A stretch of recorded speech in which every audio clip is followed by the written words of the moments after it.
Hi everyone, Peter Liciaga here. I hope you guys are doing great today. Of course, many of you guys know that I am a master instructor of Donato Karate Center in Mount Laurel, New Jersey, and I thought I'd come live today and share something that became an aha moment for me that's extremely helpful to parents in our community and around the world, because I know many people that I know are watching me and following what I'm doing around the world. But that's really helpful to parents that are looking for ways to help build their child's self-esteem and their confidence. The last several weeks, we've had many students come to our school. Parents have brought them, and one of the number one reasons why parents are asking to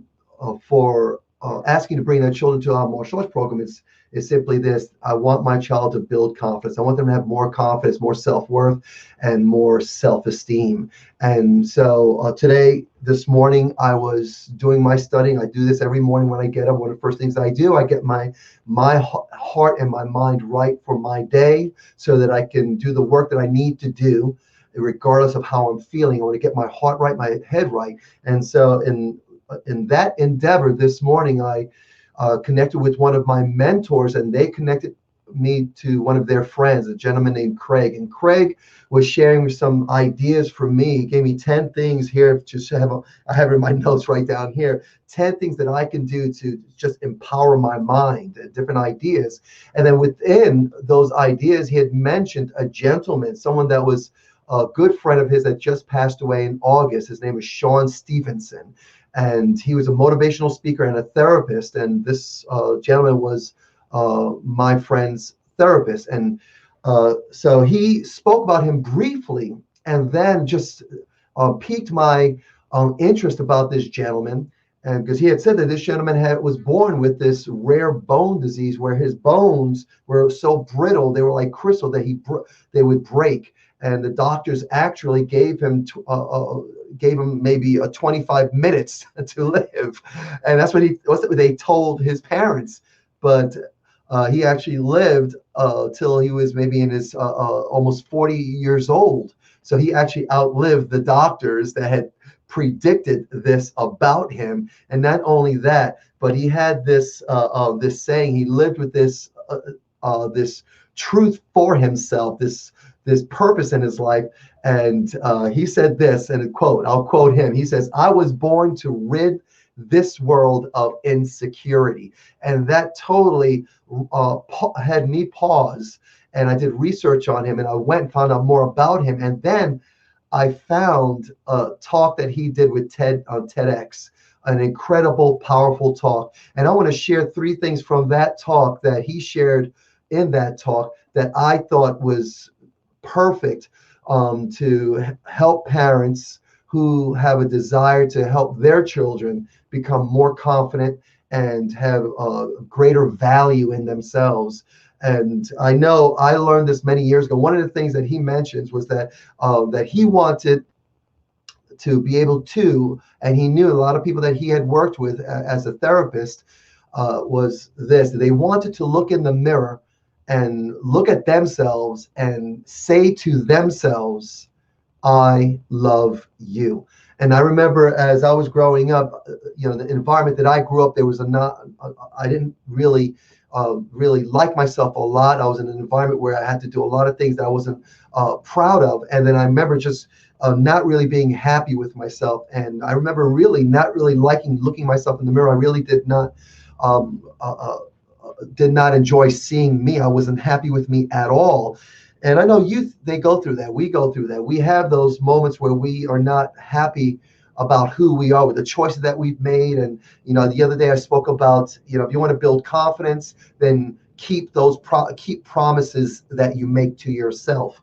And so today I want to speak about those 3 things, 3 lessons that I took from Sean that may help parents. I know it helps me help parents help their children build self-esteem.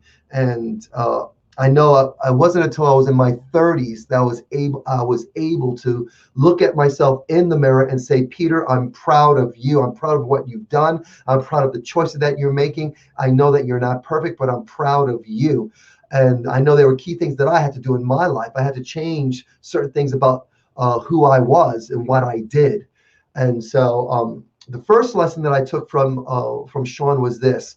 Number one, never believe a prediction that doesn't empower you. One of the things that I remember hearing when I was younger was this prediction that because I grew up in an environment that was violent, that was riddled with substance abuse and all kinds of things that comes out of that kind of environment, a violent environment, a substance abuse environment, society. I remember hearing this when I was young. I think maybe I was 10, 11, 12 years old. I heard a statistic that said statistically, people that came up and came out of environments that were violent and that were with families and environments that were alcohol and substance abuse were destined to do exactly the same thing. That we're going to be substance abusers and violent, and to live out that outcome. And that really bothered me when I was a kid. I remember saying I did not want that for me. And I couldn't believe it. And I refused to believe that. And when Sean said, never believe a prediction that does not empower you, that had really resonated with me. And so what I want to share with parents is that make sure, I want to encourage you to, when you see your child's not good at something, encourage them to look for their gifts and their talents, and do your best not to create a conversation saying, you know what, listen, for example, if your child's not good at math, so you're horrible at math, you're never going to be really good, you got to learn math, you're never really being good. Now you're creating a prediction for them that if they don't get that math right and don't get it up to your standards or society's standards, that they will be a failure and they will not have a positive, productive, and impactful life. We cannot be so far from the truth. That is not wrong. We are not really giving them encouragement and then helping them to understand that whatever they're not good at is not their whole. And so we need to speak to our children in a way that's going to encourage them and empower them. And so number one that I really want to share with the parents out there, to everyone out there, even teachers out there, because I have to be mindful of that when I teach. And am I saying things or creating predictions that do not empower my students? And so parents, let's be aware of what we're saying, be aware of what our children are doing. And when we see our child's not doing something that's living up to our expectation or society's expectation, like for example, grade, if they're not getting those A's or even B's, maybe they're even failing, let us remember that is not their whole.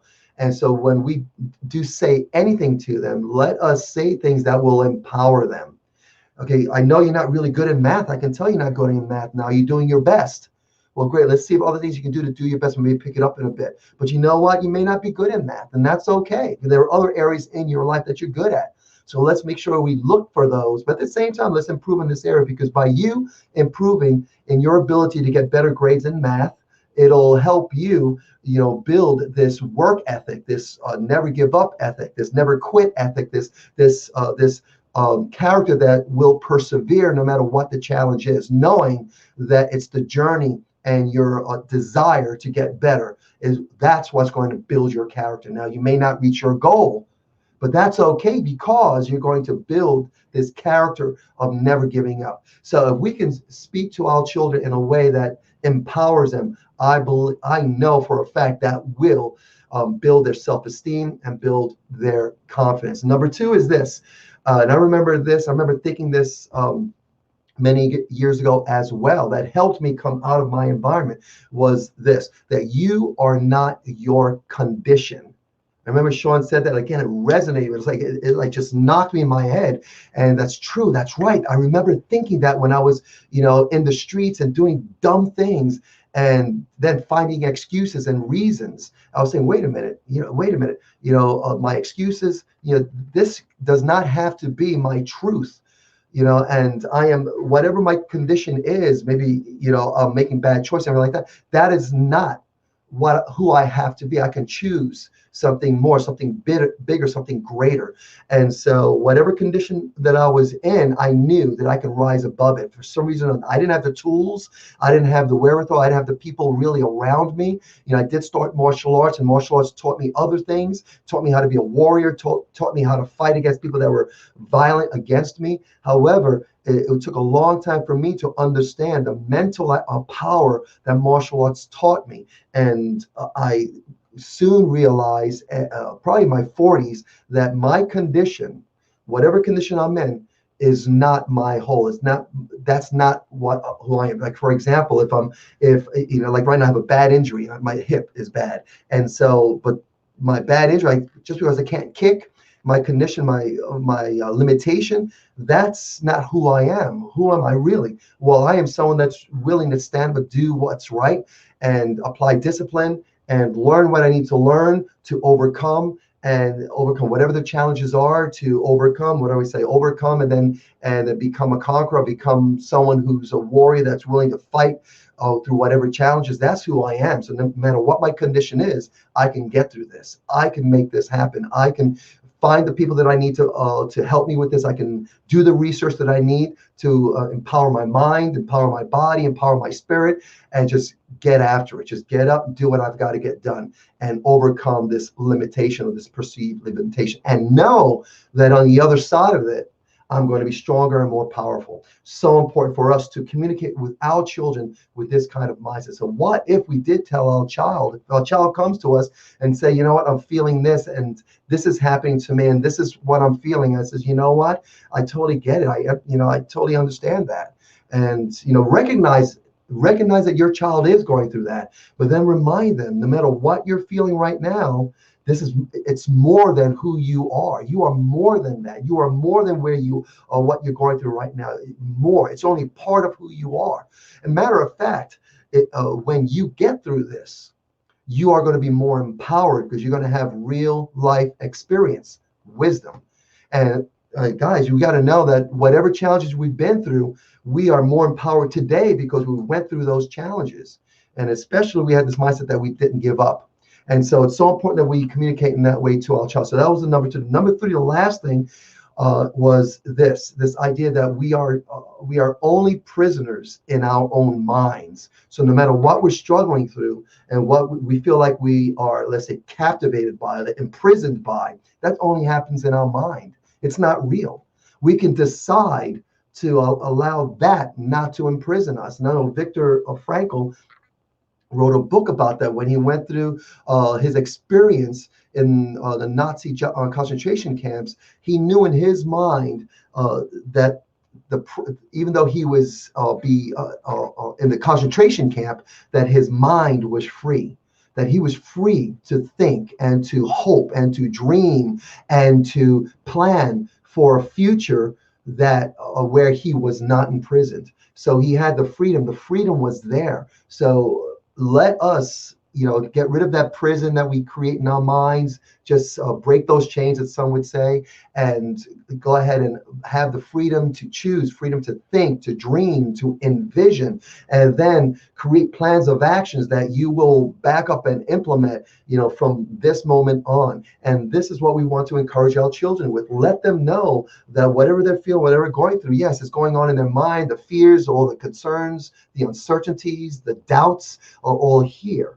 Now, they may be true, they may not be true, but let them know they have the power to control their mind, their thoughts, and through their thought, their actions. And through their actions, they can change their condition.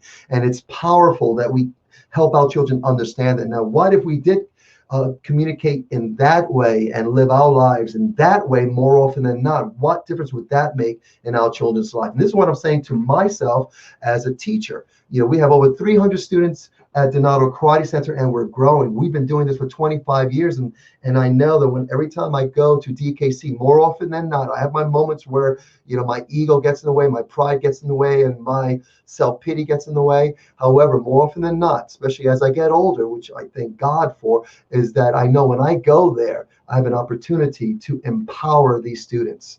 And I am acutely aware of that more often than not. And so parents, just wanted to share that with you, that we have an opportunity to encourage our children and to encourage them more by how we live our lives, how we communicate, what they see in what we do. And I appreciate you guys for listening to me. I appreciate all our students out there. I appreciate the parents that bring the students to our academy. And once again, I thank you for the time that you spend to listen to me today. If you are a student, I look forward to seeing you on the mats today. I definitely will be there.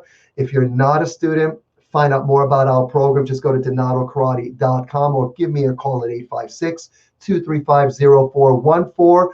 And how can we help our children unlock their confidence and their self-esteem?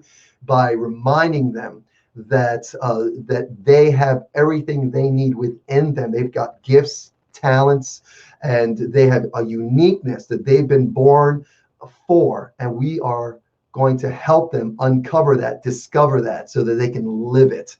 Okay, guys, so have a great day. Talk to you guys next time. Take care.